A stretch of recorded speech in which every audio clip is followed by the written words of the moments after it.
si usted Bueno, me va preguntando o yo voy viendo las preguntas acá, bueno, o pues, cómo hacemos. no, bueno, no, yo le voy a ir preguntando a Lisa, parece que estoy grabando, espera que empiece a grabar. Ah, ahí está grabando. Sí. Listo, Bueno, perfecto. entonces, Entonces me salgo del WhatsApp para ponerle toda la atención. excelente, amigo. Listo. Listo. Entonces, si puede, por favor, puede presentarse y me puede decir como su historia, tal vez, un poquito de usted, por favor. Listo, pues como a rasgos muy generales, yo soy Ismael Paredes. em, Soy campesino de origen. eh, Soy comunicador social de profesión, de especialización ambiente. ¿Y qué más le cuento? Pues digamos que mi recorrido ha sido un poco trabajar con las comunidades indígenas y campesinas, con las organizaciones que a ellos los representan y que por medio de ellas uno puede llegar, digamos, directamente a las comunidades.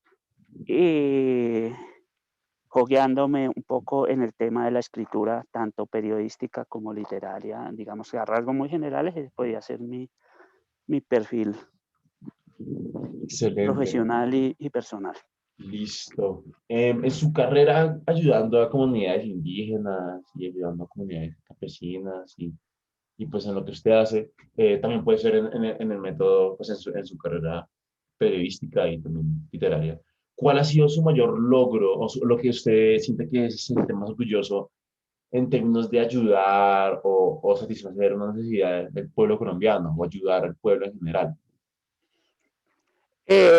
Bueno, no me incomoda, creo que más bien me agrada el término de carrera política, porque creo que todos hacemos carrera política y todos hacemos política desde, desde, desde el ejercicio, desde el arte, desde las letras, desde la comunicación, y más cuando trabajamos con comunidades, eso es un ejercicio político, que hay que diferenciarlo de las políticas públicas, de la administración y de lo que en Colombia vivimos, que desafortunadamente no hay política, sino es politiquería. Son las elecciones y los personajes que llegan a los cargos públicos y todo eso, pues que eso se llama politiquería, que paradójicamente nos han robado el título a los que verdaderamente hacemos política, que somos la gran mayoría de personas. El campesino que está sembrando su tierra y exigiendo sus derechos, eso es política.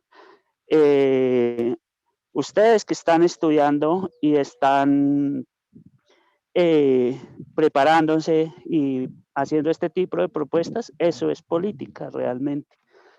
El artista que manifiesta las expresiones culturales a través de la música, a través de la pintura, a través de la poesía, de la literatura, eh, para enriquecer nuestra diversidad, eso es política. Y digamos que esto yo lo fui entendiendo cuando llegué a trabajar con las comunidades indígenas y a trabajar con las comunidades campesinas, eh, pero hay cosas que digamos que por el atraso que nosotros tenemos no han llegado a las periferias de pronto que hablamos, que es un modo de nombrarlas, ¿no? Porque las periferias realmente es el país, es el territorio. Yo diría que más bien a los territorios no han llegado. Para evitar hablar de este tipo de términos de periferias. ¿Y por qué hablo de esto? Para llegar a una conclusión muy sencilla y muy satisfactoria, que es lo que me ha permitido a mí, digamos, para responderle la pregunta, aportar en ese sentido, y es llevar a estas comunidades entender el término de comunicación y el término de las tecnologías, su manejo, su utilidad, sus desventajas, sus ventajas, y que ellos poco a poco lo vayan entendiendo y que se haya logrado en el término, digamos, de las comunidades indígenas, por ejemplo, llegar a una política pública de comunicación. Obviamente no es tarea mía, eso fue un trabajo de muchas personas, pero se ha logrado incidir en las políticas públicas de esa forma, y también participar, digamos, a nivel Bogotá en los escenarios de discusiones políticas de las artes y participar en las convocatorias, digamos, para tener la posibilidad de visibilizar a través de esos espacios y de esos escenarios lo que es la diversidad rural, la diversidad étnica. Eh, yo creo que ese ha sido mi aporte, pero no solo mi aporte, sino que digamos que es como mi acervo en este momento con el cual, digamos, yo puedo trabajar y podría ser más útil, ¿no?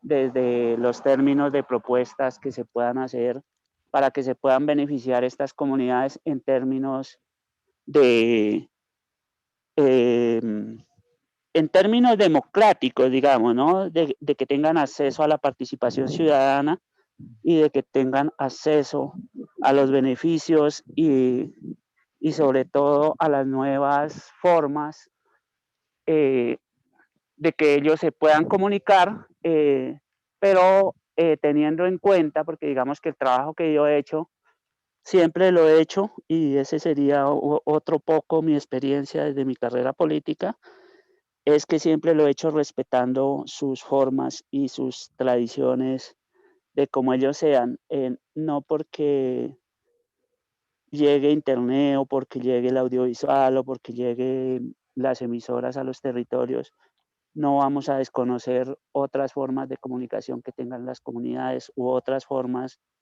eh, de hacer posible esa comunicación, ¿no? Entonces yo creo que eso ha sido, digamos, para resumirle un poco, llevar, eh, hacer posible de que estas comunidades aprovechen esas herramientas, conozcan la comunicación en términos técnicos, pero también en términos prácticos, de que puedan hacer uso ellos para ejercer su rol político de que hablábamos en las carreras políticas, ¿no? Entonces, eso ha sido lo interesante y también, digamos, a través de eso, poder conocer y dar a conocer esas otras formas de comunicación que están implícitas en los territorios de que le comentaba para evitar hablar de periferias.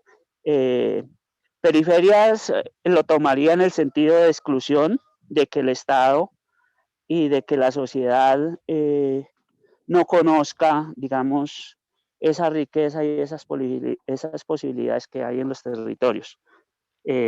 No sé si está claro, Juan José. Claro que sí, no, obvio, y yo creo que sí, yo creo que también es bueno admitir que el término periferia implica que hay un centro y una periferia, ¿cierto? La periferia es lo que está afuera del centro, entonces, pues es como implicar que el centro del país está en un lugar, y eso es desmentir mucha riqueza cultural y riqueza, pues no solo cultural, pero literalmente es que los campesinos, pues, hacen su comida, ¿cierto? Como, o sea, por los campesinos es que la gente come.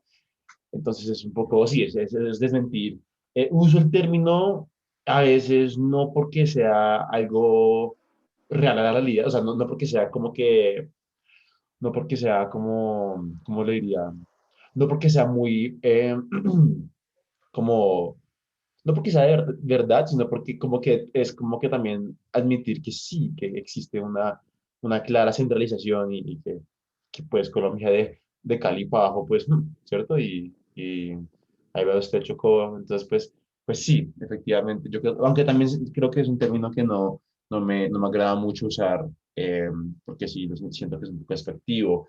Esta pregunta no está en el cuestionario, pero sí me interesa un poco profundizar en que tú dijiste que en esas comunidades que ellos tienen otras maneras de comunicarse, pero que también es importante que ellos pues conozcan la manera de comunicarse pues, de la actualidad, pero sin, de cierta manera, también validar y conocer las demás maneras de comunicación. Me pareció algo muy interesante. Entonces, mi pregunta va a, primero que todo, estas personas con las que tú trabajas, eh, ¿sí han sido receptivas a estos métodos de comunicación o ha habido como de cierta manera un empuje como no, esto no es lo nuestro, esto no puede pasar? Esa es la primera pregunta. Por la experiencia que yo tengo y rastreando un poco la historia que yo no alcancé a vivir y que yo no alcancé a compartir, pero digamos que sí hay gente que ha hecho estudios en ese término. Digamos que esto es reciente, obviamente, pero cuando, digamos, a las comunidades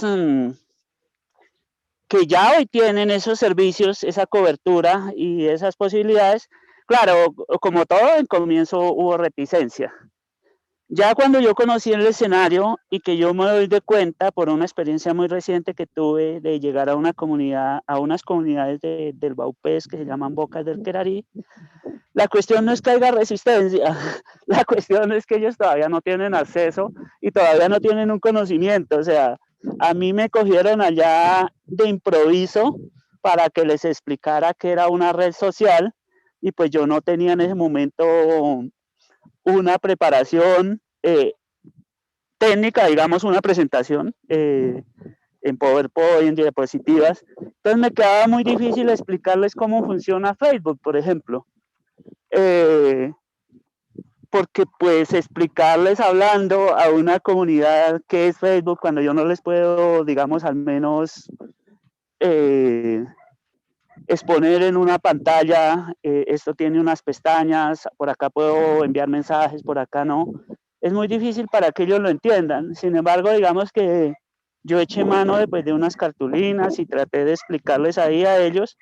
Eh, entonces, pues es muy difícil, digamos, que uno no podría, digamos, dimensionar si hay algún tipo de receptividad o de reticencia frente a algo que ellos no conocen. Y eso estamos hablando de hace 2, 3 meses, Juan José. Eh, Cosa distinta a lo que le digo, que ya las comunidades que lo tienen y todo, hoy en día, obviamente, muchos lo han hecho, digamos, de forma muy útil. Yo recuerdo mucho, y tengo en mente de pronto varias experiencias, Juanjo, de comunidades en zonas de conflicto que les fue muy beneficioso, digamos, estas herramientas tecnológicas, estas redes sociales, para ellos poder dar a conocer lo que les estaba pasando, digamos que en realidad virtual, en el momento. Y digamos que podían llegar los organismos humanitarios, eh, ayudarles pues para que estas comunidades sufrieran menos daños. Pero sin ser extremos, digamos que hoy en día cuando, y lo hablábamos la vez pasada en alguna otra conversación, pero digamos que para traerlo a este plano, es como las redes agroecológicas y de mercados campesinos, de mercados agroecológicos están haciendo uso, diría yo, perfecto de este tipo de herramientas, porque a través de eso comercian, a través de eso se dan a conocer y a través de eso intercambian conocimiento, intercambian productos y llevan pues sus productos a las grandes ciudades, a otros consumidores cercanos. Entonces yo creo que ahí habría que hilar un poco fino porque pues hay muchos casos, ¿no? Entonces no es lo mismo hablar, digamos, de una comunidad que ya lleva 30 o 20 años o por lo menos unos 3 años relacionándose con estos nuevos tipos de comunicación, medios de comunicación o redes digitales, a unas comunidades que definitivamente todavía no les ha llegado y que pareciera que estuviéramos hablando de otra capa temporal, ¿no? Porque creo que todavía los hay, incluso en las mismas ciudades. Podríamos hablar de distintas dimensiones temporales que uno podría encontrar, ¿no? Los mismos personas indigentes que viven en la calle, que no tienen acceso a a una tecnología y que son objeto de políticas públicas, en este caso, por supuesto, no porque sean indigentes o porque estén en la calle, no van a tener un derecho y no van a ser objeto de políticas públicas, pero digamos que ahí estaríamos hablando de eso en términos eh, de la politología y de la sociología se llama algo así como red tribales, ¿no? De la prehistoria. Y eso está al frente de nuestras narices en una ciudad tan grande como Bogotá o Cali o Cartagena o Barranquilla.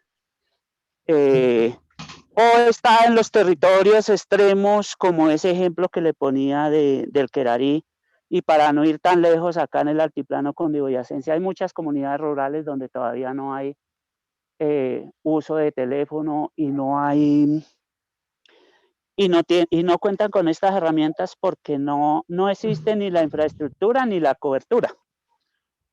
Sabes que ni siquiera hay líneas telefónicas, ¿cierto? Exacto, O sea, ni siquiera, exactamente, sí. y si no lleva celular, pues ni siquiera funciona el celular. Exacto, sí. Yo, por ejemplo, en mi casa, que es un municipio que se llama Jericoy acá, a 8 horas de acá de Bogotá, hasta el pueblo, digamos que entra señal. Mi vereda está como 1 hora y media hacia la zona rural y esa vereda hay como 2 puntos donde uno tiene que salir para poderse comunicar, pero si uno está en su casa, en su finca, no se puede comunicar porque no entra la cobertura. Claro, no, sí, ese problema de infraestructura, pues Exacto, para es ponerle un duro. ejemplo así muy práctico. Claro, no, sí, eso claro que sí es muy difícil. Pero Pero, entonces, perdón, Juanjo, como se cuéntame. trata un poco, o bueno, no sé si esas preguntas van después, como se trata un poco de ser propositivo, no sé si le comento de una vez o eso iría más adelante. Pues sí, sí, no, adelante, adelante, si quieres decir algo, dígalo. Sí, exacto, digamos como para no quedarnos en la exposición de motivos, por decirlo de alguna manera. Sí, Yo sí, creo que, por un lado, habría que mejorar esa infraestructura de red vial. Eso es clave. Eso es clave y eso, digamos que se ha contemplado en las políticas públicas y eso se ha hablado desde hace mucho tiempo, pero pues desafortunadamente tenemos un problema que se llama corrupción, que eso no nos permite avanzar. Entonces, digamos que para ser propositivos, habría que mejorar esos niveles de infraestructura vial y, por supuesto, la cobertura a través de señales de antenas de repetición, ¿no? Digamos, para evitar, no solo a nivel de datos, sino a nivel de señal telefónica. Y a nivel de vías terciarias también, ¿no? Porque pues obviamente si no hay una vía terciaria, una carretera que nos permita llevar los elementos para montar una antena, pues nos va a salir mucho más costoso y de pronto va a ser imposible. Como en la selva que se gastaron, creo yo, 3 años, la gente subiendo a un cerro por el medio de la selva, varillas y cosas esas a lomo de hombro para poder subir una escasa antena que hay en Mitú. Entonces, pues eso nunca vamos a avanzar si queremos una cobertura nacional. Entonces, pues yo creo que la verdadera política pública en esos términos debería enfocarse primero que todo en fortalecer esos espacios de cobertura de infraestructura y, ¿por qué no satelital, digamos, si queremos avanzar un poco? Yo creo que con toda la riqueza que tenemos en Colombia, si se sabe aprovechar, se podría, digamos, avanzar en términos satelitales, aunque mira que eso es una exclusividad y ahí está el hecho de que sí se puede, porque uno va, por ejemplo, a esas comunidades de la Amazonía o del Pacífico donde no entra, digamos, absolutamente nada, pero uno allá y digamos que ellos son los salvavidas de nuestros, siguen siendo los salvavidas en muchos términos, los médicos, por ejemplo, que están en las misiones rurales, porque además y digo que nos salvan la vida de muchas formas, porque vean, nos salvan la vida ahora con todo esto que están haciendo, y cuando uno llega a una zona rural, digamos, periférica, aunque dijimos que no íbamos a echar, pero digamos Sí, por así decirlo. a un territorio lejano, quienes nos salvan la vida para podernos comunicar son los médicos que tienen sus teléfonos satelitales. Entonces, Mm, digamos que sí hay, y si hubiera la voluntad política, no tendríamos siquiera que trabajarle mucho porque ya está de alguna manera montada la infraestructura. Habría que apoyar a esas comunidades con un teléfono satelital, que pues tampoco es tan costoso, ¿no? En términos de toda la plata que nos gastamos en otra cosa, en las campañas políticas, por ejemplo, ¿no? Entonces, pues esa podría ser, digamos, como posibles soluciones. La otra sería fortalecer los medios de comunicación que ellos tienen, por ejemplo, las lanchas, ¿no? Pagarle a un motorista, a una lancha, tenerle combustible allá en la selva, para que él pueda moverse por sus ríos a llevar los mensajes, eh, a, a, a darle pedagogía a la gente sobre participación ciudadana a través de los ríos, digamos, con una persona, digamos, que fuera del centro, por decirlo así, pero también que vaya con una persona local allá y que le estemos apoyando a ellos, pues su forma de vida mediante un salario justo, pero también le estamos dando la posibilidad de que sigan con sus formas tradicionales de comunicación como son la canoa, ¿no? Entiendo, ok, ok. Sí, o pagarle a un arriero en el campo donde no hay carretera, donde no hay, para que él sea, digamos, un poco, podríamos crear una red de mensajeros, de chasquis que hacían antes los pueblos ancestrales, ¿no? Cómo se comunicaban ellos por medio de atletas, de chasquis, que eran los que llevaban y traían la información de una comunidad a otra, e incluso en términos bastante lejanos, digamos, de una zona a otra, ¿no? Podría que se demoraran meses, años, pero llegaban incluso hasta Centroamérica y se hacían esos intercambios, digamos, usando una red pues grande de mensajeros hasta cierto punto, cogemos una canoa por donde podamos y ahí vamos avanzando. Entonces yo creo que hay una red de reporteros, digamos, ciudadanos, que ellos se encargan hoy en día de facilitar, porque pues ellos no hacen solo su trabajo, ¿no?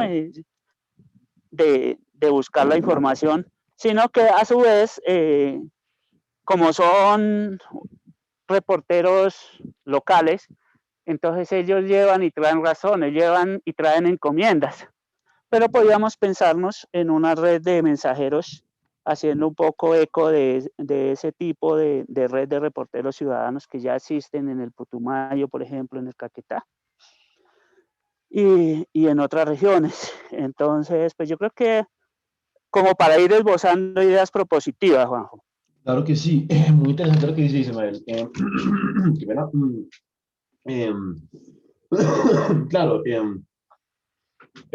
ya la gente tiene este problema de comunicación y ya la gente tiene soluciones. Ajá, Em, exacto, las soluciones ya están, habría que apoyarlas de alguna manera. claro, y pues si hay manera también de apoyarlas de alguna manera por medio digital, pues ese sería, ahí sería donde yo entro. Em, pero yo sí quisiera de pronto, ya para pasar a la siguiente pregunta, pero una última anotación que quería hacer, que usted dijo que ya algunas comunidades habían beneficiado del apoyo o de la pedagogía o como de obtener como esa comunicación digital. No sé si usted se acuerda, si no se acuerda está bien y pasamos a la siguiente, pero si se acuerda de ese ejemplo muy puntual, me lo podría decir de cómo esta comunidad se benefició de tener más infraestructura y como que estar más cerca de la tecnología, si es posible, lo mismo. ¿Cuál sería? No, hay muchas, Juanjo. Por ejemplo, las comunidades del norte del Cauca, digamos, y ellos tienen un sistema de comunicación. Ellos tienen un sistema de comunicación, aunque no suene rimbombante, donde articulan tanto sus formas de comunicación comunicativa como como las nuevas TIC que llamamos, que les han llegado a sus territorios. La comunidad de San José de Apartadó, por ejemplo. Eh, que yo recuerde, ahí en Leticia también, digamos, ahí las zonas aledañas de las comunidades también utilizan un poco esto, por dar algún ejemplo. Yo creo que hay una buena cobertura de alguna manera, obviamente muy pagada en algunos casos por las mismas comunidades que son autónomas, como las del norte del Cauca, como la comunidad de paz de San José de Apartadó. Eh, ¿Qué otra experiencia le podría decir? El Cabildo Chigorodó en Antioquia, en el Urabá, y las comunidades del Urabá, por ejemplo, ahí está pues la comunidad de Paz de Apartadó, están las de Turbo, digamos así, muy por encima que yo pueda recordar en este momento, ¿no? Claro, ok, no, sí, son bastantes, excelente. No, sí, era de tener referentes, a ver si de pronto puedo investigar un poco y ver cómo son sus casos, ¿cierto? Gracias por eso, Nisma. Nisma, le quisiera preguntar que usted, o sea, usted claramente, o sea, lo que asumo, usted cree que existen problemas de comunicación entre los ciudadanos y el sector público, ¿cierto? Sí, totalmente, totalmente, y pues no sé si ahí podemos hablar de algunas cosas pues que hemos hablado, digamos, extraoficialmente, y es algunas consideraciones que ya se leen, obviamente, ¿no? Eso de que, digamos, haya una brecha grande, hay una brecha digital, pero hay una brecha grande entre la credibilidad frente a las instituciones del Estado y las formas de representación que tenemos en Colombia, que supuestamente son participación directa, pero eso no es así. Digamos que eso se ve en las organizaciones campesinas, en las organizaciones indígenas, que ellos sí tienen un elemento primario de la participación ciudadana, que son las asambleas, ¿no? O los congresos, donde se reúne la junta directiva de una organización, de una comunidad, pero reúne a toda su gente y las decisiones se toman unánimemente eh, por voz y voto. Entonces, a nivel de estructura de Estado, eso no funciona, porque digamos que ha habido, yo no sé cómo es que se llaman ahorita los espacios que hace Duque, eh, cuando él va a los pueblos y reúne a la gente, pero se la pasa hablando 3 horas y media él y hay espacio para una o dos preguntas de los ciudadanos. Uribe lo hizo con los consejos comunitarios, cada 8 días, pero eso se convertía era como en un espacio de campaña política, ¿no? Porque lo mismo, o sea, Claro, el presidente habla 3 horas, el señor o la señora, si lo viera, en caso que no es de Colombia, porque pues obviamente no hemos tenido una mujer de presidente, y escasos 15 minutos para alguna o dos preguntas que si no le gustan al señor o a la señora que está hablando, se convierten incluso en amenazas contra la persona que hizo la pregunta, ¿no? mm, Por ser una pregunta desagradable. Entonces, digamos que es muy difícil porque acá no podríamos hablar. Y claro, existe esa brecha, no tanto porque la gente elija con conciencia de una persona que sabe de política y lo va a representar políticamente, sino porque ese candidato político que estaba haciendo su campaña le ofreció algo a ese ciudadano votante para que votara por él. Le ofreció un almuerzo, le ofreció unas tejas para su casa, unas herramientas, unas botas, si hablamos de lo rural, ¿no? Si hablamos de lo urbano, le ofreció un puesto para su hija, para su hijo, le ayudó con una beca en una universidad. Entonces, sí, ¿cuál era la pregunta inicialmente? no, claro que sí, le repito, es o sea, que, que si usted quería que había problemas de comunicación entre los ciudadanos, y si lo son, ¿cuáles? Ah, exactamente, sí, estamos hablando, Los problemas de comunicación. exacto, Ujú, ujú. sí, los problemas de comunicación. Digamos, no hay confianza, eso sería uno, obviamente, no hay confianza, no hay credibilidad, eh, no hay garantías de cumplimiento de las políticas públicas que deberían cumplirse, no hay conocimiento, no hay una pedagogía en esos términos, digamos que no hay unos cursos que deberían haber, bueno, yo creo que en estos momentos ya deben estar insertos en los currículos de los colegios, por ejemplo, donde se diera una materia de participación ciudadana, ¿no? Debe ser lo más, no sé, pregúntale a, a Tomás Claro, o, o a los hermanos pequeños que tenemos en el colegio o en la primaria. Sería un ejercicio interesante. Si existe, creo que sí existe, o parecía, o democracia, o algo así.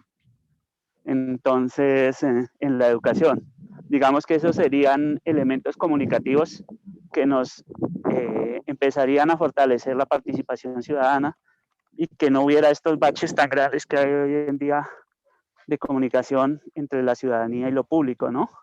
Lo público me refiero a lo administrativo, al Estado, pues a las instituciones del Estado, eh, que son evidentes en un municipio,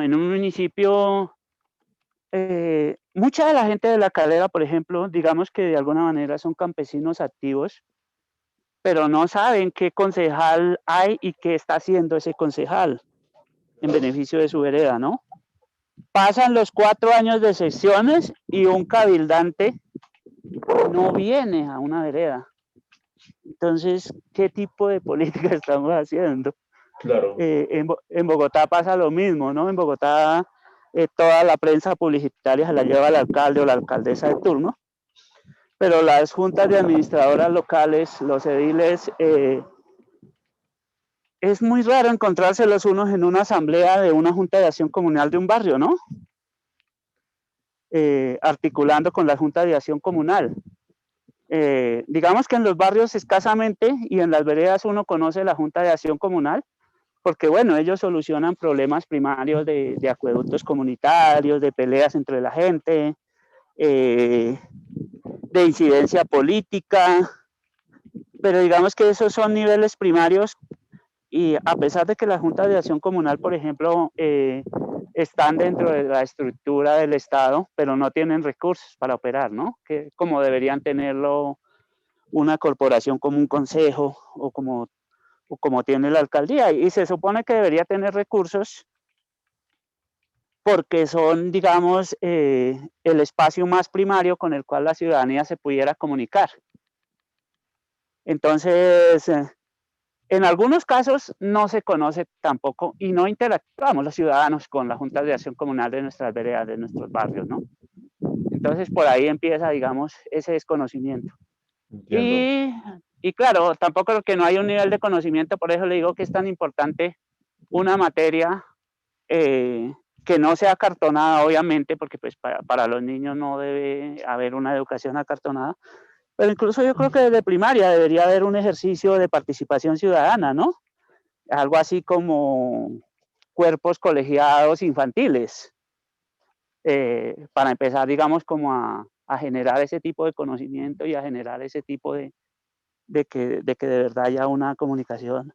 Entonces, que digamos que los niños puedan llevar ahí en ese cuerpo colegiado, incluso en kinder, qué juguetes quieren, eh, o, qué, o que les cambien ese refrigerio, que no les gustan esas frutas, que no les gustan esa colada, tal, pero no, no creo que haya ese tipo de participación para los niños. Eso sería bonito, ¿no? Pues me da mucha risa que Eh, diga eso mismo, porque recuerdo que en mi eh, colegio sí había un personero que era un estudiante que hacía parte de la junta directiva del, hacía parte de la junta directiva pues, del colegio y era elegida democráticamente. Ay, Eh, qué chévere, exacto. sí, pues chévere, Eh, pero cuando estaba en primaria a uno le decían, vea, chinos, voy a hacer que ustedes, voy a ponerles una montaña rusa en el parque. O sea, voy a hacer todos los fines de pizza. Lo elegimos. Y ahí fue cuando uno empieza a ver que la política no es una mentira. O sea, Exactamente, sí. este man Ay, nos dijo que nos iba a dar pizza todos los viernes y no se pudo. Porque claramente, primero que todo, su influencia es muy limitada porque es una persona en la pues, en junta directiva entera del Exacto. colegio. No, y esas son excepciones, Juanjo, porque mi sobrinita me cuenta y por eso deduzco que no hay, porque es que mi sobrinita me dice, no, me dieron una manzana, a mí no me gustan las manzanas, o me gustan, pero una vez a la semana, no que nos claven todos los días pura manzana. Claro, sí, Entonces, entonces, por eso busco que no hay como esos espacios, porque pues yo tengo sobrinos, tengo familia y ellos ¿de qué van a hablar los niños? Pues de sus situaciones diarias que les pasan y ella me comenta eso, eh, donde los niños pudieran decir qué tipo de papel quieren para dibujar, ¿no? Ah, es que me dieron una cartulina o me mandaron comprar una cartulina, pero a mí no me gusta dibujar en eso, me gusta dibujar en otro tipo de papel, ¿no? claro. Entonces, yo creo que para saldar esa brecha tocaría empezar por ahí. Obviamente, eh, eso, es un, eso es un cambio estructural en las políticas públicas, ¿no? Claro, ok, sí, no, eso es importante. Y Es pues, importante tenerlo en cuenta, claro, pero digamos que una propuesta práctica como las que ustedes están creando, pues obviamente no implicaría una reforma estructural claro, del Estado, no, pero sí les pueden ir dando luces. pero sí, y siento que sí es importante. Creo que si hablamos de comunicación ciudadana, es vital para mí hablar también pues, ¿cómo se dice? De educación política y de conocimiento político y pues ese estigma que hay porque la gente cuando que no habla de políticos o de hacer ejercicio político, la gente asume que es lo que tú decías, que era la politiquería. Entonces es muy difícil que la gente empiece a hacer cambios de verdad si no se interesa por eso. Ahora bien, pues sí, eso creo que va a otra pregunta que le quiero decir, que es, hablando de mecanismos de participación, don Isma, ¿cuál es para usted, cuál es el mecanismo de participación ciudadana más importante En Colombia, en Colombia? Sí, señor, el mecanismo de participación ciudadana más importante. caramba, pues es que no tienen el peso que se les debería dar, pero yo creo que hay unos mecanismos no tan conocidos que para mí son bien importantes, las audiencias públicas, por ejemplo, eh, donde no solo está la figura estatal o la figura institucional, sino están los directamente implicados, ¿no? Si es una audiencia víctima con públicas, están los comités de víctimas, están las mesas de víctimas locales, departamentales y nacionales, están los victimarios en algunos casos, eh, que creería yo que puede ser para mí uno de los mecanismos de participación ciudadana que no son electorales ni son de elección, son más bien de control y, y de resarcimiento de alguna manera, pero para mí que las audiencias públicas tienen una importancia significativa. Eh, en cuanto a participación y a elección, bueno, en cuanto a elección, pues no tenemos mucho que escoger, ¿no? Está el voto, están los cabildos, esa es otra, digamos que hay elementos muy valiosos, pero espérame un segundito, por favor. ¿Y lo mismo? Bueno, vale. Ah, bueno, es que bajaba su mami acá. El cabildo ciudadano, por ejemplo, es muy importante y ese lo ejercieron, digamos que es un ejemplo que le puedo dar y que usted lo puede revisar. Eh, Cuando se hizo el hallazgo arqueológico de Usme, que la empresa constructora y el distrito pues no querían respetar ese espacio, las comunidades campesinas y urbanas de la localidad de Usme hacen cabildos ciudadanos y los hacen valer.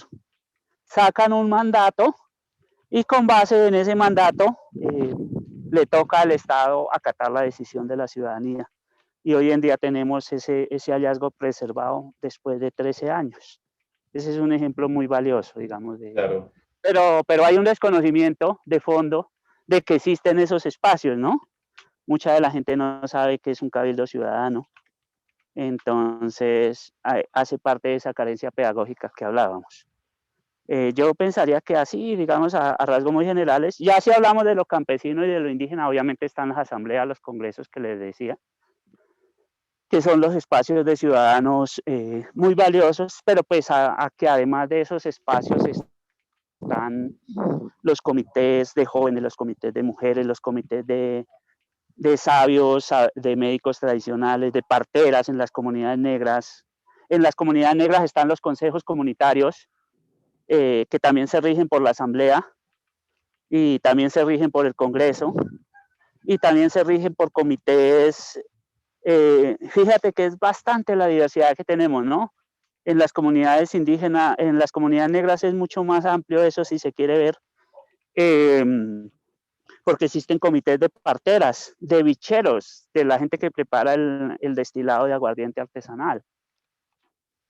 Y como todo eso va ligado porque hay una visión integral del territorio y del manejo humano, entonces no es menos importante una partera que un bichero que produce el licor. ¿Por qué? Porque la partera necesita licores y plantas tratadas como medicina para su ejercicio de partería. Y el bichero pues se debe a eso. No está ligado, no está desligado de los de las tradiciones culturales, porque un alabao, por ejemplo, sin biche, pues no sería nada, ¿no? Un alabao es un canto tradicional y un ritual que ellos le hacen a sus muertos, pero que sin biche, pues estaría medio muerto y si no están las sabedoras ahí que cantan, que son muchas veces las mismas parteras o los abuelos tradicionales, pues eso no tiene sentido. Entonces, digamos que por Claro. eso son tan diversos los mecanismos de participación en lo étnico, en lo rural, porque pues obviamente digamos que en lo campesino, por ejemplo, están también las juntas de acción comunal que también hacen asambleas y hacen reuniones y hacen en algunas regiones todavía convites, que si bien no es un espacio formal de participación, pero de ahí salen muchas propuestas por las conversas que se van dando y la gente va exponiendo ahí sus necesidades y va exponiendo cómo le gustaría que arreglaran su camino, cómo le gustaría eh, que fuera su concejal representante. Entonces, pues de alguna manera, si son espacios no tan formalizados, las mingas, los trueques y los convites, pero de alguna manera son espacios de participación, pues no formales, porque digamos ahí no se formaliza una decisión ni nada, pero que digamos que ya con esas ideas la gente se va a una asamblea y ahí lleva esos puntos ya a votación. Ok, entiendo, pero entonces, o sea, no es formal, pero de cierta manera sí, sí como que está vivo ese diálogo y hay un interés. Pues claramente la gente que está en esas situaciones, pues le interesa mucho más la política porque le afecta mucho más, ¿cierto? Uno podría decir que, qué sé yo, una empleada de servicio o un portero, pues que todos los días trabaja, llega a la casa mamado y tiene 2 horas para descansar, quiere pues quiere ver televisor y dormirse, ¿cierto? Entonces, pues también me interesa mucho eso porque siento que a veces en sí la gente, incluso si quiere saber de política, no le interesa porque la vida moderna, aunque sea en ciudades, pues no da para eso, ¿cierto? Entonces, pues sí. Y vea, mismo quisiera preguntarle, usted dijo que, pues, o sea, habló de todo y cuando mencionó pues las votaciones, como que lo noté un poco esquivo. Eh, ¿Por qué? Porque pues es algo que mucha gente le ha pasado. Me mencionan que si la consulta popular, que si cabildo abierto, o sea, formas de democracia directa, estoy viendo. Pero ¿por qué si ya tenemos un sistema de democracia representativa que supuestamente debe funcionar? ¿Cierto? Se supone que la gente que elegimos como concejal, como representante de la Cámara, como senador, se supone que esa gente trabaja para eso. Entonces ahí estamos perdiendo la plata o qué está pasando. Quisiera saber más de eso. Ay, no, yo no quería entrar en ese tema, conste. Baila, le tocó. Por lo que le decía al comienzo de mi intervención, digamos de que la gente que hacemos política no estamos en los cargos públicos. El profesor que es admirable la labor del profesor, desde primaria hasta la universidad. Él es el verdadero político y él no está recibiendo un sueldo del Estado. Bueno, los que trabajan en instituciones públicas sí, pero es un sueldo miserable además, comparado a lo que gana un concejal, comparado a lo que Sí. gana un congresista, un asambleísta. Entonces, es una forma, sabes que acá no hemos entendido la política realmente. Y pues no quiero hablar de otras cosas, pero bueno, yo creo que ya he entrado en temas y obviamente es que, ¿qué pasa? Usted dice que hay un sistema que debería funcionar, un sistema político y un sistema democrático, que de alguna manera está un poco representado, es ese sistema democrático que garantiza la participación de los ciudadanos a través del voto, que es la registraduría, los consejos electorales. Pero si no existiera ese detalle que nosotros llamamos corrupción exacerbada, creo que gran mayoría de países tienen un nivel de corrupción, pero mucho menos exorbitante como el nuestro. Pues obviamente no hay esa confiabilidad. Yo creo que es muy evidente que a los 7, 8 minutos ya supiéramos las elecciones pasadas quién era el presidente, cuando muchas de las mesas de comunicación apenas estaban empezando a escrutar los votos. O sea, es sorprendente, ¿no? Ese nivel. Sí. Es difícil creer eso, entonces, y yo soy totalmente reticente a eso, y es una posición política mía, pero yo la asumo. Está bien. Que no hay transparencia en las garantías de esos sistemas. Y ya volviendo a lo otro de que hablábamos, que a una persona se le conceden unas condiciones, unos medios para que realice su labor política y su labor de control política a los que la ejercen, como los congresistas, los concejales y todo eso, y unas posibilidades y unos medios a los que administran, que son los funcionarios públicos, los ministerios, las instituciones y todo eso. Entonces, ellos se quedan en eso, en disfrutar esos beneficios personales, en pagar favores políticos, porque cuando llegan a esos cargos o a esas campañas ya están empeñados además, ¿no? Le voy a poner un ejemplo muy práctico. Un concejal de La Calera creo que tiene un sueldo de 3 millones, pongámosle 4 millones mensuales. Son 4 años que él va a trabajar. Así muy por encimitica, ¿no? Y entonces digamos que 12, 40, 50 meses, pongámosle por 4 millones, son 200 millones de pesos. ¿Cuánto se gastó él en la campaña? Por ahí 350 millones. El alcalde, digamos que gane el doble, se gane 400 millones el alcalde de La Calera. ¿Cuánto se gastó él en la campaña? 600 millones. Entonces, eso le da perfectamente a él el derecho de exigir una camioneta de 250 millones mínimo para sentar su digna cola, ¿no? Entonces, es difícil de que una persona pueda trabajar con un pueblo cuando se empeñó en 600 millones y se la pasa sus 4 años pagando esos favores para poder llegar a ese cargo. Entonces, es muy difícil. Otro ejemplo que le puedo dar ahí de que no funciona eso, eso no se llama corrupción, ¿no? Eso se llama clientelismo. Pero hace parte de la corrupción, ¿no? Porque pues no hay una ética en cómo llego yo a un cargo público. Es una ética degradada en la política, bueno, en todas las capas de la sociedad, pero principalmente en los que dicen hacer política, que yo llamo la politiquería. Entonces, en Baupés, por ejemplo, ¿qué pasa? Eso me pareció interesante de analizar. Es que las comunidades, por muy lejanas que estén, y mira, no tenemos esa infraestructura vial de fortalecida, pero sí, incluso en la comunidad más lejana del Baupés hay DirecTV y hay unos televisores monstruosos que tiene la gente para mirar televisión. Pero ¿cómo llegaron allá esos televisores y cómo llegó DirecTV? A través de las campañas políticas. Entonces le llevamos DirecTV a la gente, el gobernador o el que está haciendo campaña a la asamblea, les lleva un televisor a una familia y con eso se hizo 6, 7, 8 votos.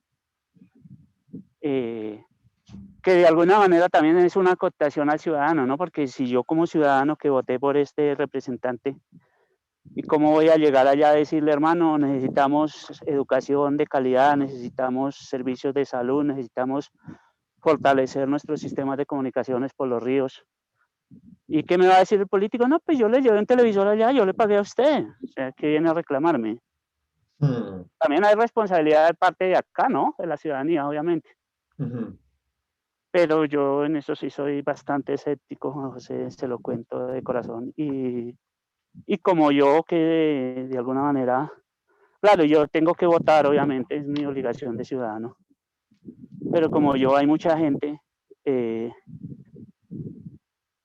y si lo soy escéptico, yo que de alguna manera soy un privilegiado por tener un estudio, por entender este océano en el cual nos movemos, ¿cómo no va a ser escéptica una persona del común que no entiende estos meollos Mm. y que solo han ido a visitarla cuando necesitan que vote por un alcalde, que vote por un concejal, por un gobernador? Entonces yo creo que ahí sí pare de contar y vámonos, porque pues si no hay un cambio de conciencia y si no hay una pedagogía ciudadana que nos lleve a cambiar esta situación, pues estamos realmente en la prehistoria. Y Pero para, mucho, y no, yo no diría que estamos en la prehistoria, porque en la prehistoria era un sistema trivial donde había participación ciudadana y donde había decisiones colectivas. Estamos, no sé en qué mundo, en el reino de este mundo estaremos acá en cuestiones de participación ciudadana. entiendo, no, sí, sé que fue una pregunta tal vez un poco polémica y contingente, pero es importante porque siento que no hay que tapar el sol con el dedo, ¿cierto? Como claramente la consulta popular es importante, claramente los códigos son importantes, pero no son el método de participación más que tengan más poder, de cierta manera, en mi opinión. ¿Cierto? Como, claro, uno puede ser bastante compasante con eso, pero hasta que uno, los, como colombianos, no estemos conscientes de que hay un problema y es cíclico, como tú dijiste, este man viene y necesita ser político, quiere ser político. Y de pronto hasta el principio quiere ser político por razones virtuosas, pero en ejercer la política tiene que ensuciarse las manos, tiene que pedir favores, ¿cierto?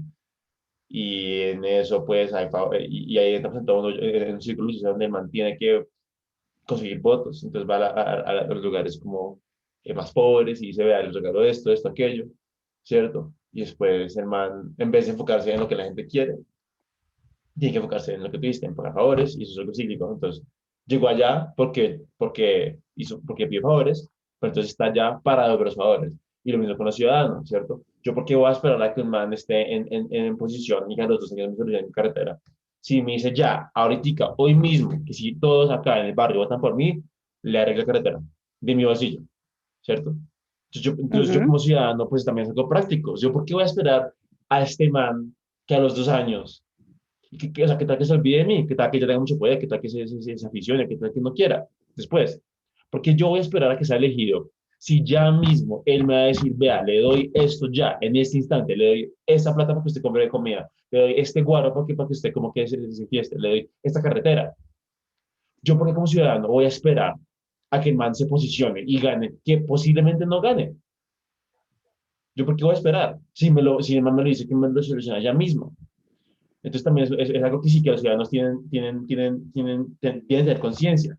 Pero mi pregunta como diseñador interactivo es, ¿cómo es la experiencia de usuario en ese sentido? ¿Cierto? Como, o sea, cómo los ciudadanos interactúan con el pueblo. Y la verdad es que ellos están, hay métodos de coerción muy graves ahí que hacen que no pueda haber honestidad, tanto de parte del político como del ciudadano. O sea, no es que la gente pueda querer ser, o sea, y también no puede asumir que la gente solo no quiere ser honesta, pero yo creo que si incluso si la gente quiere ser honesta, no sobrevive, o sea, no sobrevive en el mundo político. Entonces es muy complicado, también es algo que es, me acongoja a mí también, Ismael, tranquilo, yo lo entiendo. No, sí, sí, claro. No, tiene razón, obviamente. Pues, exacto. Por eso le digo, es que como están las cosas, no hay esperanza y no hay posibilidad de un cambio real, obviamente. Pero digamos que en eso debería enfocarse un tipo de propuesta, digamos. Eh, y bueno, sería un poco injusto si generalizo, obviamente hay experiencias interesantes y honestas, digámoslo de alguna manera también. Eh, por ejemplo, sí, yo creo que es que, mejor dicho, acá a nosotros nos toca hablar con ejemplos claros para Claro. no ser tampoco del todo tiranos y pesimistas. Ujú, ujú. Eh, en mi pueblo ahora llegó una alcaldesa, todos sabían que era una mujer de una familia prestante, de mucha plata, de mucha, porque es la esposa de un empresario minero de la región.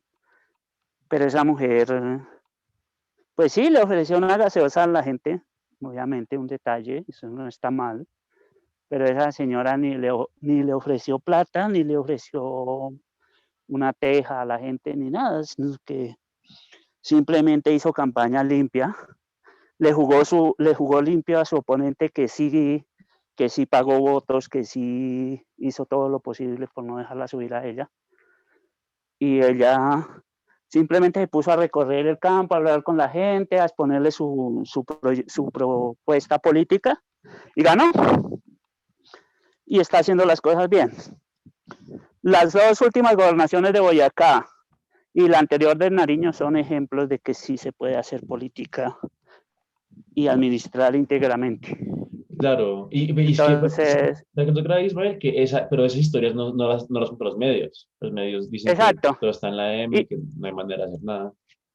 exactamente, y son la excepción, no son la regla, desafortunadamente.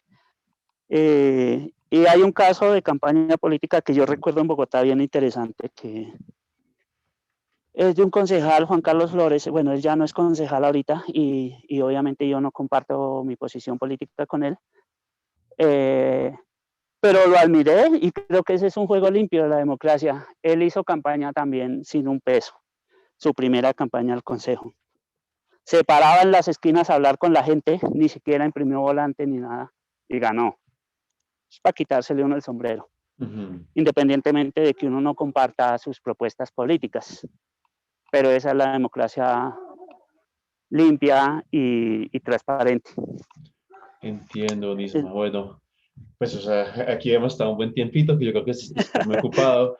Pero aquí una última pregunta. Creo que las demás preguntas no las pregunto porque ya las respondió. Usted, pues, claramente me dijo porque la gente está tan desinteresada en la política, ¿cierto? Usted como que ya respondió eso, ¿cierto? ¿O hay algo más que quiere decir sobre por qué la gente está desinteresada en la política?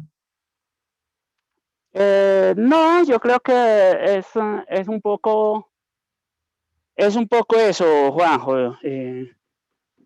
Claro, si uno se va a un análisis político mucho más profundo, sociológico, antropológico, seguro va a encontrar muchas más matices. Pero yo creo que en general es eso, ¿no? Es cuestiones de credibilidad y de clientelismo y de pedagogía, de conocimiento, ¿no? De que realmente. Y de exigirle también, yo creo que usted dijo algo clave y es que ¿por qué voy a esperar yo pues que suba un concejal para poderle exigir? Y porque si él no gana, entonces ¿quién me va a responder por mis promesas? Entonces es Claro, actuar en, claro, en, sí, en tiempo eso como que real, ¿no? ya lo hablamos. Es lo mismo de por qué la Exacto, gente tiene tan poca confianza en el sector como legislativo y sector como, sí, o sea, el Congreso, las instituciones públicas, ¿cierto? Como que no solamente ve lo malo, ¿cierto? Y si hay gente buena, pues exactamente. ni idea, no se la cuentan a uno.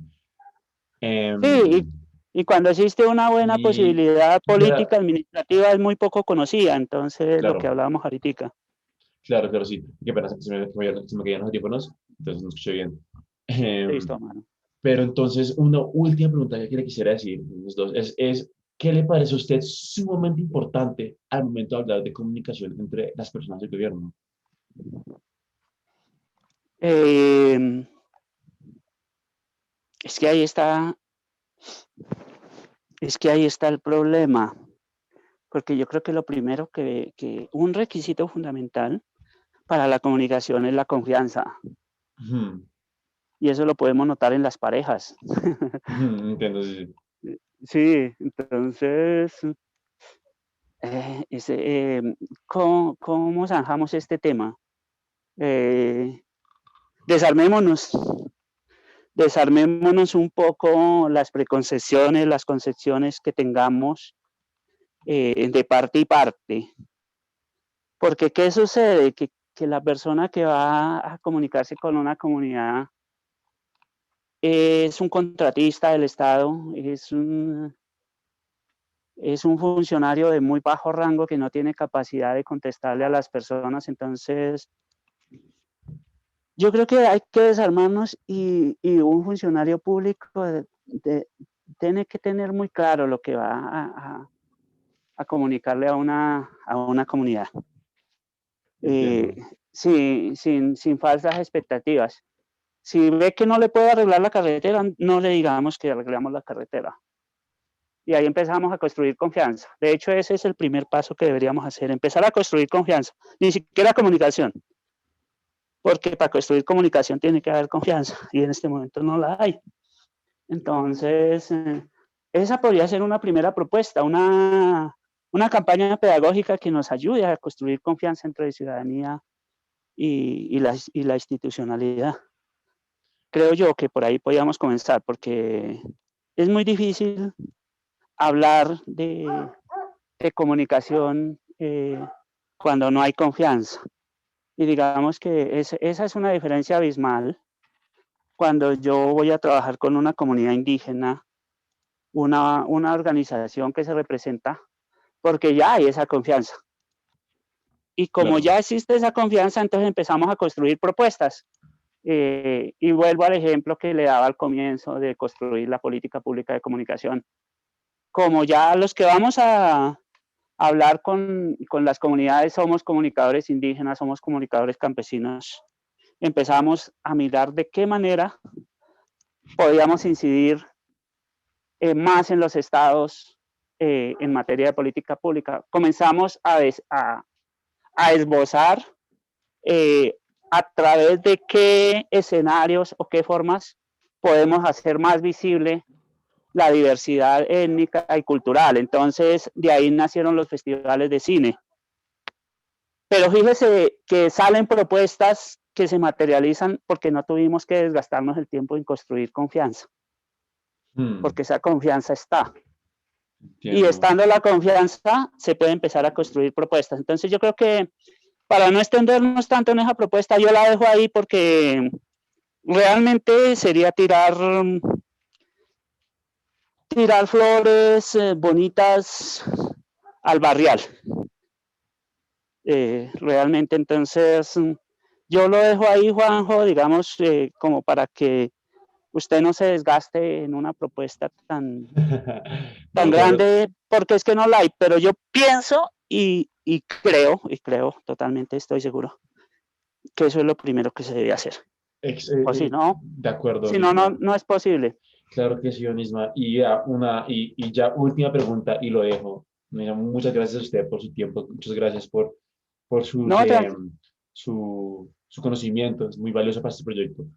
no, mira que a mí también me agrada, Juanjo, y me ayuda a despejar un poquito la mente, porque pues sí, obviamente yo sé que el trabajo de escribir es de disciplina y todo, pero pues también a veces uno necesita desfogarse un poquito Claro, en no, estas claro. cosas y poder aportar algo desde el conocimiento, por lo menos ideas, porque pues es que las propuestas surgen de ideas. Sí, Desde el comienzo de los tiempos, incluso ahí faltó un poco, bueno, qué pena que me le salga un poquitico del tema, pero bueno, muy rápido. no, Ahí relajado, adelante, faltó, adelante. en las grandes religiones monoteístas, les faltó esa parte, cómo se concibieron las ideas. Lo Entiendo. que sí la haya uno en otras religiones ancestrales, en lo muisca nomás, para no ir tan lejos. Chiminigua y Bache fue los que crearon el mundo, pero hubo un personaje antes que se pensó a los dioses y se pensó cómo concebir el mundo. Entonces, pues yo creo que a esto voy, es que lo que uno puede aportar son ideas, de pronto muy cojas, pero que pueden ir empezando a moldear una tinaja, ¿no? Veo. Claro, claro, mismo, no, sí, no, pues, ahí si usted siempre te dice que nos quedamos acá otra hora. Sí, nos quedamos hablando de cristianismo, en fin, pero lo que le quería preguntar así muy puntualmente mismo, ya para acabar, es cómo, qué pena, ¿usted qué piensa o cuál es su opinión sobre los líderes sociales como mecanismo de, como que como mecanismo de comunicación o tal vez como un ente que abogue por el pueblo? ¿Cuál es su opinión? ¿Usted qué piensa? ¿Será que funciona? Em, yo creo que ellos pueden ser ese primer estandarte para pedagógicos, ¿no? Ajá. Lo que pasa es que ahí, o sea, yo los admiro mucho a ellos, lamenta uno profundamente lo que esté pasando con ellos, pero definitivamente hay un sesgo político en el liderazgo social. Entonces, digamos que eso de alguna manera, eh, yo no sé si sería un sesgo o una posición política muy clara. O en algunos casos los dos, en algunos casos una posición política muy clara, muy radical. Y, y eso es bueno, digamos, pero eso es bueno en la medida que no sea extremo y que no sea radical. Yo conocí un líder social que él no fue muy conocido a nivel nacional. Lamentablemente murió ahora el año pasado en Usme, que para mí él fue el ejemplo de un líder social. Él escuchaba antes de hablar. Y me parece que esa es la primera cualidad que debería tener y que también, digamos, que lo puede usted aplicar en la propuesta para fortalecer ese tipo de comunicación entre la ciudadanía y lo público, es que se fortalezca la capacidad de oír. Que la comunidad tenga la capacidad de oír al representante del Estado, pero que el representante del Estado también pueda oír a la comunidad sin cortarle. Este señor tenía esa cualidad. Él oía y no solo oía lo que a él le parecía bonito, sino lo desagradable, lo que lo hacía vomitar también, ¿no? Entonces, yo creo que para un líder social, convertirse realmente, y es que el problema es ese que yo le decía un poquito ahorita, de poder como trazar un, un límite, ¿no? Entre esa posición o ese sesgo político tan radical frente a la solución de los problemas que quiero solucionar a través de mi liderazgo. Y no solo de los problemas que quiero solucionar, sino de las propuestas. O sea, que como líder social no tenga que ser solo el solucionador de los problemas, sino la persona que articula esas propuestas ciudadanas a través de su figura de líder, ¿no?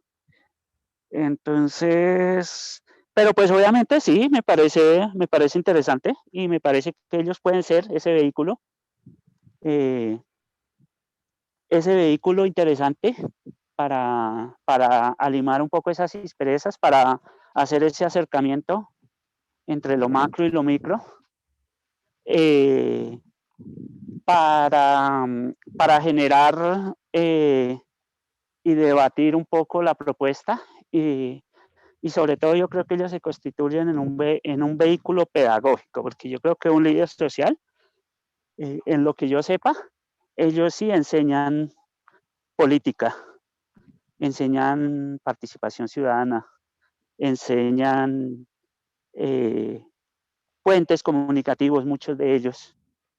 Entonces yo creo que la figura del líder sí, tiene usted toda la razón, a mí se me ha pasado esa figura.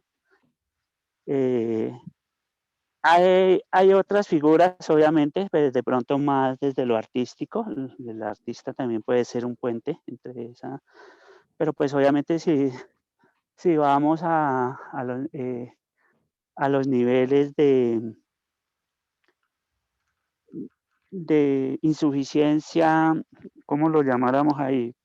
A los niveles de acceso a la cultura y al arte, pues no son vehículos tan poderosos como sí lo puede ser un líder social, que generalmente está en contacto directo con sus comunidades y está de alguna manera haciéndose visible en la opinión pública, a través de los medios de comunicación o a través de las formas comunitarias. Entonces yo creo que el líder social sí tiene una función bien importante, bien interesante. Obviamente, digamos, para ser ecuánime, que es un poco lo que se nos pide desde la comunicación. Por eso siempre estoy hablando de experiencias favorables, de experiencias un poco menos favorables. Pero yo creo que el líder social, en algunos casos, la figura del líder social, sí tiene que tramitar un poco su radicalidad, su egocentrismo.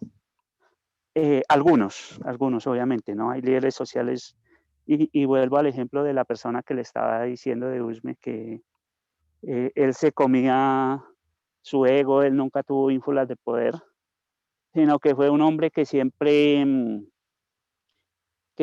estuvo, digamos, al servicio de la gente, que siempre estuvo en defensa, pues, de unos ideales que él consideraba eran los que debían regir una comunidad, regir un manejo arqueológico, regir unas políticas de la ruralidad, pero si él tenía que ceder a eso en beneficio de la participación ciudadana, lo hacía. Entonces yo creo que debemos encontrar ese punto de equilibrio, de construir, y obviamente digamos que ese es otro elemento a tener en cuenta ya cuando se quiera construir un poco de política, de comunicación entre la ciudadanía y es hallar ese punto, ¿no? Porque no, obviamente no vamos a estar de acuerdo y no vamos a poder aceptar todo lo que el Estado nos proponga. Pero tampoco el Estado debe conocer esos potenciales que tiene la comunidad, así sea a nivel de infraestructura, para poder ir fortaleciendo desde ahí una verdadera política pública y que se lleguen a crear esos espacios de comunicación, ¿no? Que finalmente es lo que se busca. Entonces, yo creo que así, a rasgos muy generales, sería como eso lo que pienso. Podemos hablar mucho de los líderes sociales porque pues hay mucho que ver, pero para mí que un líder social es un canal interesantísimo en este sentido. Claro, ok, sí, ok. Bueno, bueno, entonces ya con eso, Nisma, creo que cierro las preguntas. Muchísimas gracias por tu tiempo, Nisma. Aunque tengo una pregunta más, ¿cómo va la escritura? ¿Cómo va con su libro?